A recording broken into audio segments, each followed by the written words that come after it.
നമസ്കാരം. ശ്രീമതി സുഗതകുമാരിയുടെ ഒരു പാട്ട് പിന്നെയും എന്ന കവിതയാണ് ഞാൻ ഇന്നിവിടെ ചൊല്ലാൻ പോകുന്നത്. ഒരു പാട്ടു പിന്നെയും പാടി നോക്കുന്നിതാ ചിറകൊടിഞ്ഞുള്ളൊരീ കാട്ടുപക്ഷി. മഴുതിന്ന മാമരക്കൊമ്പിൽ തനിച്ചിരുന്നൊടിയാ ചിറക് ചെറുതിളക്കി. നോവുമെന്നോർത്തു പതുക്കെ അനങ്ങാതെ പാവം പണിപ്പെട്ടു പാടിടുന്നു. ഇടറുമീ ഗാനമൊന്നേറ്റു പാടാൻ കൂടെ ഇണയില്ല, കൂട്ടിന്നു കിളികളില്ല. പതിവ് പോൽ കൊത്തിപ്പിരിഞ്ഞു പോയി മെയ് ചൂടിൽ അടവെച്ചുയർത്തിയ കൊച്ചുമക്കൾ.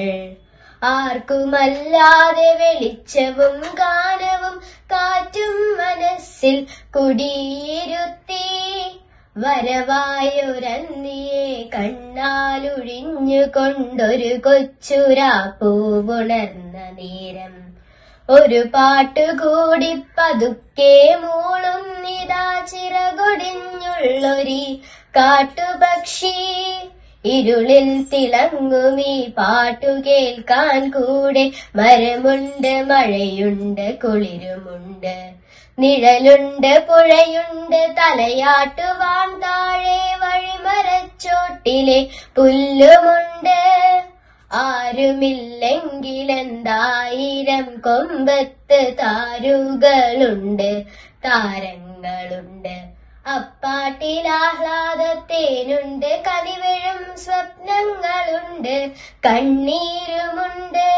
ഒരു പാട്ടു പിന്നെയും പാടവേ തൻ കൊച്ചു ചിറകിന്റെ നോവ് മറന്നുപോകെ. ഇനിയും പറക്കില്ല എന്നതോർക്കാതെയാ വിരിവാനമുള്ളാൽ പുണർന്നുകൊണ്ടേ. വെട്ടിയ കുറ്റിമേൽ ചാഞ്ഞിരുന്നാദ്രമായി ഒറ്റച്ചിറകിന്റെ താളമോടെ ഒരു പാട്ടു വീണ്ടും തെളിഞ്ഞു പാടുന്നിതാ ചിറകൊടിഞ്ഞുള്ളൊരീ കാട്ടുപക്ഷി. നന്ദി, നമസ്കാരം.